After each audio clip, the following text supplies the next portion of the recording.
The following program is brought to you by TZ Productions, celebrating KPTS's nearly 50 years of community support in South Central Kansas.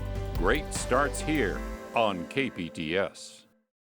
This is the program where you make it happen with interesting stories from notable people in South Central Kansas. This week, we go one-on-one with the president of one of Wichita's most prominent businesses. He started out mowing lawns and now runs the company that has about 101 tour buses and over 250 employees. Jeff Arensdorf is the president of Village Tours and Charters, located in Wichita, Oklahoma City, Tulsa, Arkansas, and Missouri. Jeff is a Wichita native, and he graduated from Kansas State University with a bachelor's degree in business administration. He was able to snag a job with Koch Industries straight out of college. Jeff began working with his father in the tour business and became his partner at Village Tours and Charters. Jeff says it's been fun to grow a Wichita business into a major regional player. With business growing rapidly, he is planning an expansion that is expected to utilize up to some 10 acres of land in Wichita. This almost 40-year-old family business has made its mark in Kansas as well as other states. Want to hear more of this story? Stay tuned, because we're about to go one-on-one with Jeff Arensdorf right now.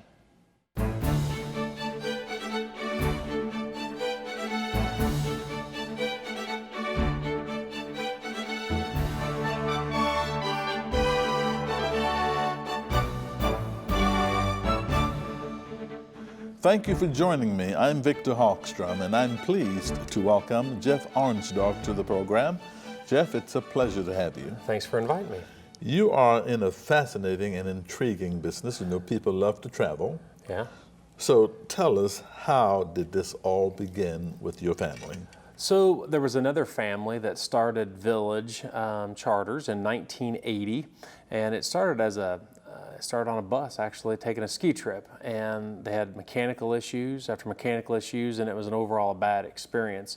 So that family decided, you know, I think there's a better way, and they were very entrepreneurial, so they started putting together air packages, not bus, but air packages with direct flights from Wichita out to Denver to take ski trips.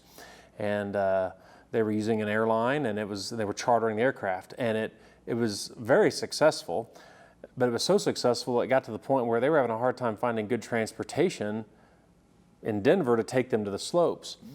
And so basically they decided they'd buy their own bus, do their own transfers. So they were flying folks from Wichita to Denver, and then they had their own bus, pick them up in Denver, take them out to the slopes. And when the ski season was over, they brought the motor coach back to Wichita, and they started doing trips to go see the Royals play baseball in Kansas City. So that way they were keeping the bus busy year round.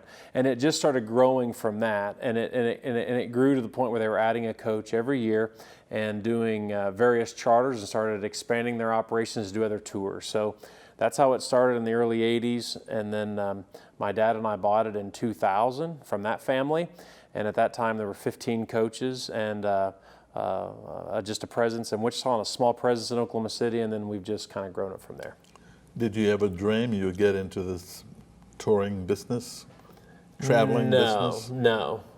Really, we always joke that this industry kind of finds you. Nobody ever sets out to do it. But when we found out about the opportunity, it excited me right away, just because transportation to me has always been kind of fun, and my dad's side of the family has a trucking background. Several trucking companies were owned, and it's just always, transportation's always seemed fun, and watching big vehicles go down the road, be it trucks or buses, have always seemed interesting to me. So when we found out that this might be an opportunity, my dad and I were both pretty excited about it. So what were you dreaming of becoming as you were growing up in your early days in Wichita? You know, the only thing that I always thought about was having my own business. And I started mowing lawns, you know, like a lot of kids do when I was 12.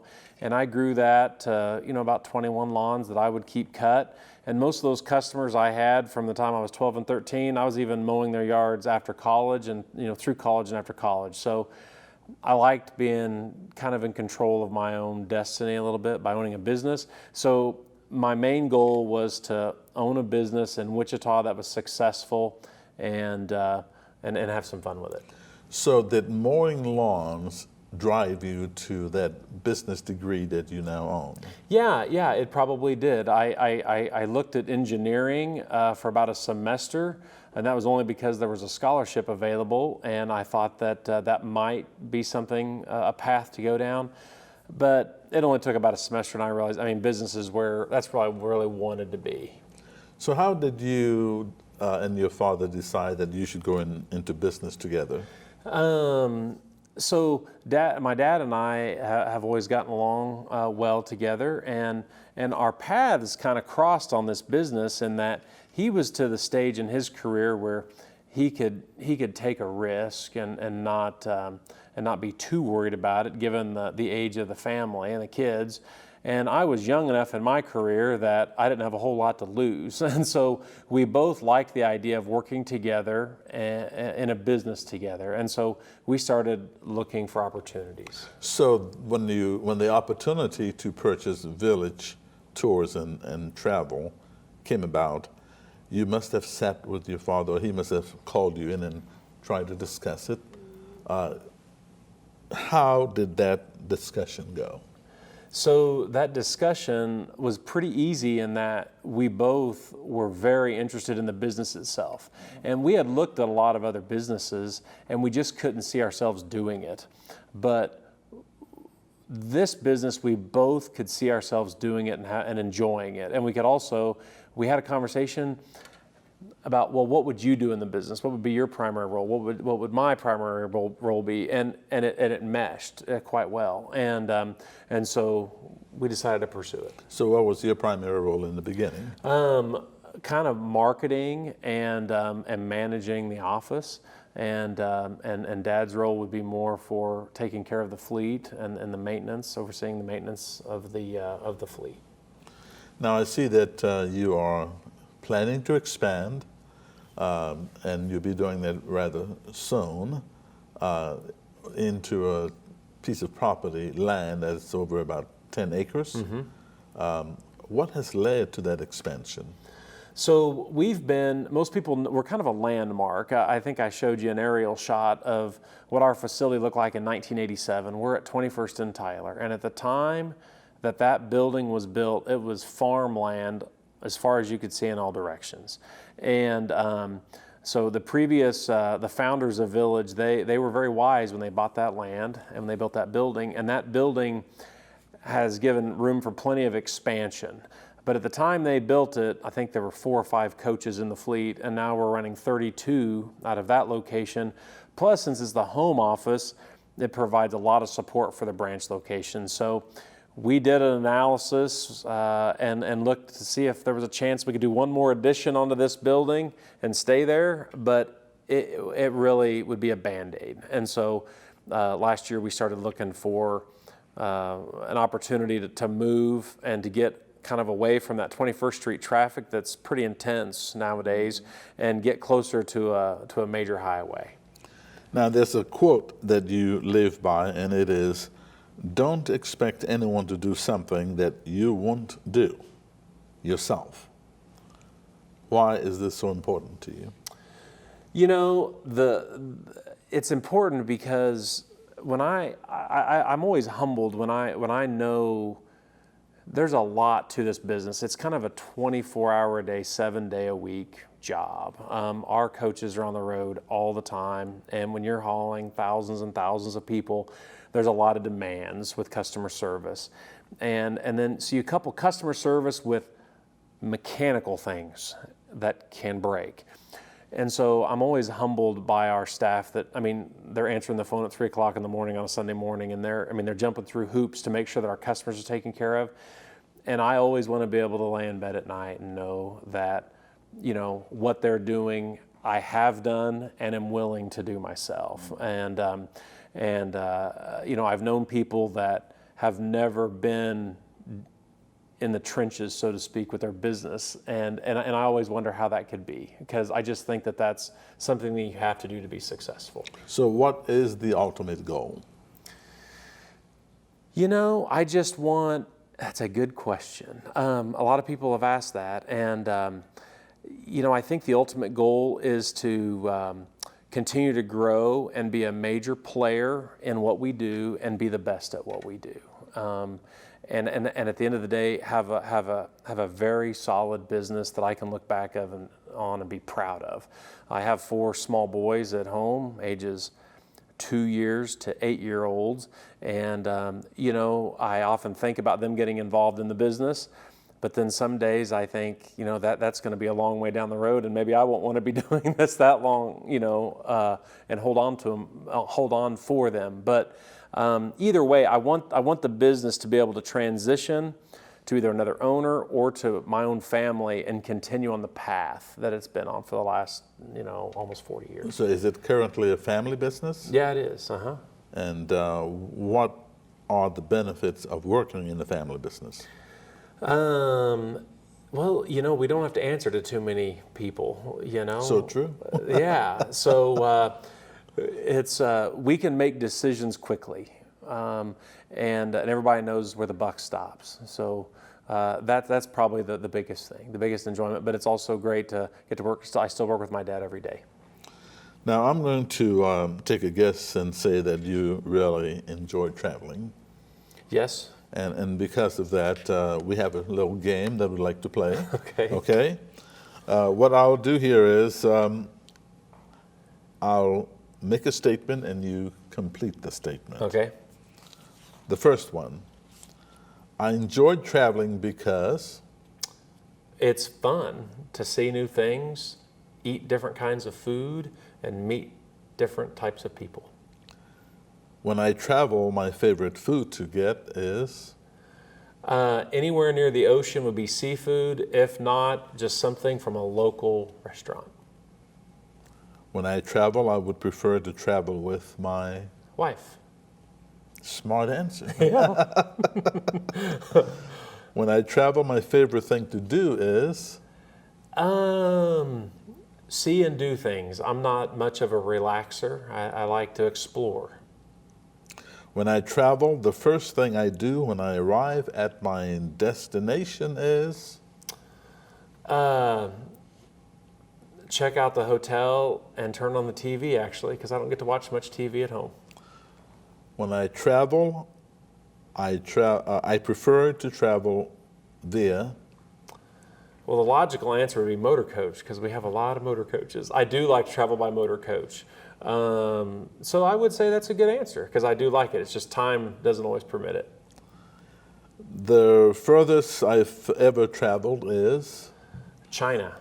Oh, that is far. My favorite thing about traveling is? The stories that you can tell when you get home. My favorite place to travel is? The Caribbean in the winter and anywhere historical any other time. The worst place I've traveled to is? Oh boy. I don't think there is. No, I've liked everywhere that I've gone. One place I have never been to, or no, let me read that again. One place I've never been but would like to visit is? The far northeast, up in Maine and New Hampshire, Vermont. Final question or final statement. One place I would never go is? You know, North Korea is on the top of my mind right now. I don't think I would go there. Okay. If you were to select a place, you've traveled many places, if you were given an opportunity to select a place that you will live forever, where would that be? You know, I've always liked the Branson area and Table Rock Lake. It's not exotic, but it's close enough to family, and it's so pretty out there with the Ozark Mountains. So what has been the most essential moment of your life? Not the business life, but your personal life. Well, getting married and starting a family. That is, you know, that is a bigger endeavor and challenge than a lot of people really, I think, understand. How challenging has it been? It is challenging, especially with when you have multiple children and they're young. I mean, you have to have a servant attitude, and when you're at work and you're used to everybody doing what you want them to do, you know, in general terms. And then you go home, and I mean, you're serving your family, and so it's there's a definite switch that you have to learn how to flip off. So tell us about your wife.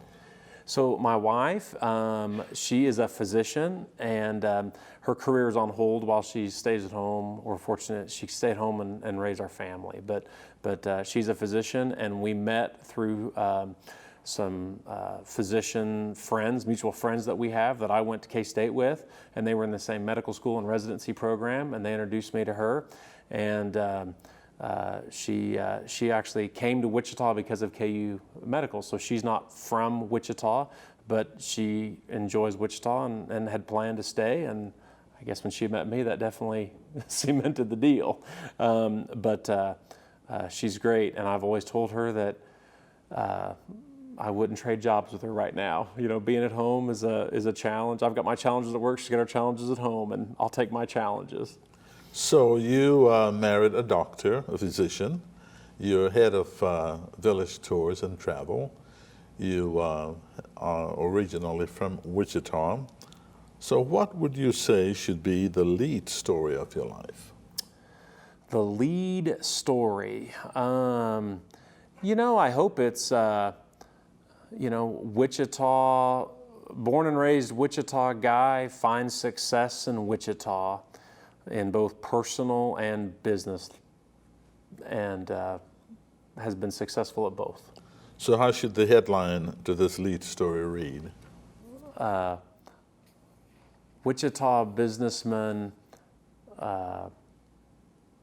has his dreams fulfilled without leaving home. That's beautiful. Very nice.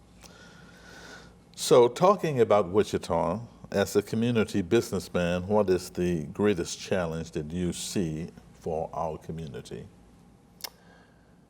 You know, it's always driven me nuts, and there's been a lot of talk about it lately, about the lack of pride in the city, but there's been some change in that. It's starting to evolve. You're seeing a lot of the Wichita flags around, and there's a lot more optimism, so I think that's a great thing. I think Wichita just needs to be not scared to grow up. There's a lot of potential out there. It's just like our business was. I mean, we could have stayed the same size and done okay. But when you can get to that next level, I don't think Wichitans understand the benefits of getting to that next level. And I think a lot of that is out of fear, because they don't know what that unknown is. But I think it's a lot like our business. It can be scary getting to that next level when it's larger and more complicated. But there's a lot of benefits that come with that, and I just want Wichita to embrace the change and work towards offering more and being a little bit bigger. So how should they go about that? Would there be an educational process to alleviate that fear? I think so. I think that's a lot of it. I do, and. If I knew the answer to that, then you know, maybe I'd be running for mayor or something. But I don't know. But I think education is really where it starts. And I think using other communities as examples, which has been happening a lot lately with you know, the reports that have been coming out and publicized. When you point to other cities that were like Wichita 20 years ago, and now they're at this level, and Wichita's still at this level, I hope people can look at those communities and maybe travel on one of our coaches, go to those towns and see that, hey, there's a lot of neat things to do here. The people are still really nice, and this town looks like there's a lot of opportunity. So what would you say is working well for Wichita right now?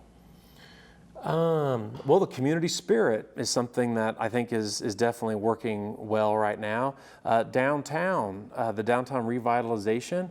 I spent some time with the mayor of Oklahoma City. We have a location there, and he even indicated himself that the downtown is kind of the heartbeat. Even if you live in the metro area outside downtown, that's still the perceived heartbeat of the town, and what goes on in that area can and does impact the surrounding area.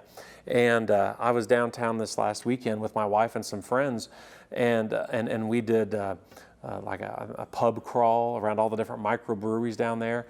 And my wife and I hadn't been downtown, in a social setting for probably over a year. And so we were downtown experiencing this, and we both looked at each other and said, oh my gosh, there's so much that's changed down here. And it kind of got us excited, and the friends that we were with excited to see all these places doing well. And the change going on now there's exciting. So I think that's a very positive thing going on, and I think it can help attract people to live in Wichita. I'm actually personally working on recruiting a key employee in our industry to come to Wichita. And he and his wife are like, they're a little mixed about it, Why is that? Just because it's flat. There's nothing to do, and it's hot in the summer and cold in the winter, and trying to entice them is on my burner right now. And so I'm trying to get he and his wife to come here, and we're going to show them around. And we've already been thinking about what we're going to do. So I just thought that's the first time that I've had to personally experience that. But all the major employers in Wichita have been doing that for years and are still doing that. And so citizens just need to understand that in order for local businesses to attract good people, we've got to have a place that is good to raise a family and an enjoyable place as well. So. Well, you may not consider yourself a major employer, but you employ over 200 people. Yeah. Yes. So take wear the hat of the mayor for a second, or the city officials, and visualize Wichita, say, the next 5 years. What do you see? I see that there's going to be enough changes happening that people can see. Changes in the skyline, possibly. There's still talk about downtown. That the water walk area, Century 2. If the city is pushing those things, Lawrence Dumont Stadium, that's another thing. So the city is pushing an agenda to make some change in that area. But along with that, there's a lot of other non-city, just natural changes happening that.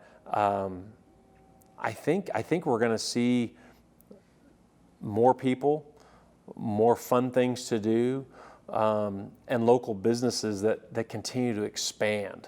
But the only way they're going to be able to expand is if they can get good talent. And so it has to go hand in hand. But Wichita employers seem to be doing, well overall right now. And so if we can just keep riding that wave, I think we're going to see a lot more people and a lot more just activities in the city, and it just feeds on itself.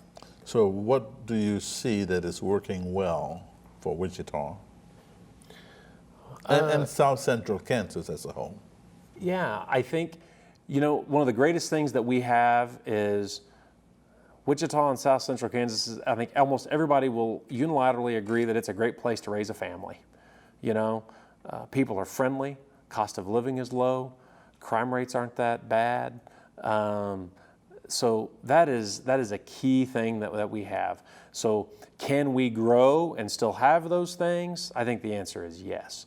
And the thing that we have growing with us, going on right now that we can grow on, that's going well, is the fact that we seem to have city leadership that's wanting to push to make the change, and I think the community spirit is on the rise that will facilitate the city to be able to make those changes. So what does it mean for you personally to be a Wichitan? What does it mean personally?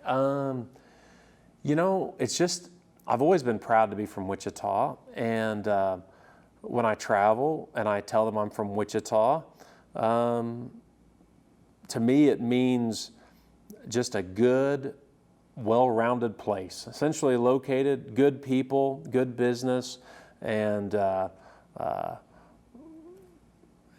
it's never been anything that I've backed off on, and the more that Wichita has been making some of these changes and getting that community pride, people are knowing that. I mean, people outside the state know there's something going on in Wichita, and that's exciting to me. And my final question is, what does it mean to be in the tours and travel business?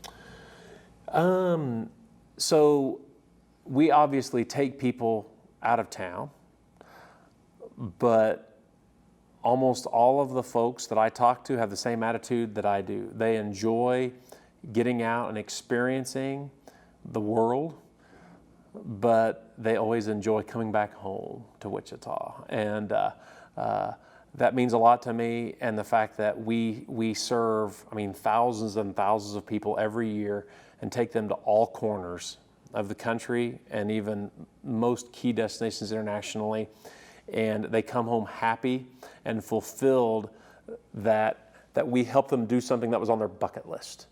And we do it in a very convenient, safe way and affordable way. And so we're impacting lives. Sometimes we forget that, you know, people are spending their hard-earned money on these vacations, and a lot of times it's the trip of a lifetime. Even though that trip of a lifetime may not be as big as another person's trip of a lifetime, they're still trips of a lifetime. And when we can deliver that successfully and they come back happy, it means a lot. Jeff Arensdorf, Village Tours and Travel. Thank you so much. Thanks, Vic. Joining me one-on-one. You bet. Thank you. Been a pleasure. Thanks. And thank you for watching this edition of One-on-One. If you have a question or comment about the program, please email us oneonone@kpts.org. You can stream past episodes of the program at kpts.org. I'm Victor Hogstrom. Thank you for joining us, and we'll see you again next week for another exciting edition.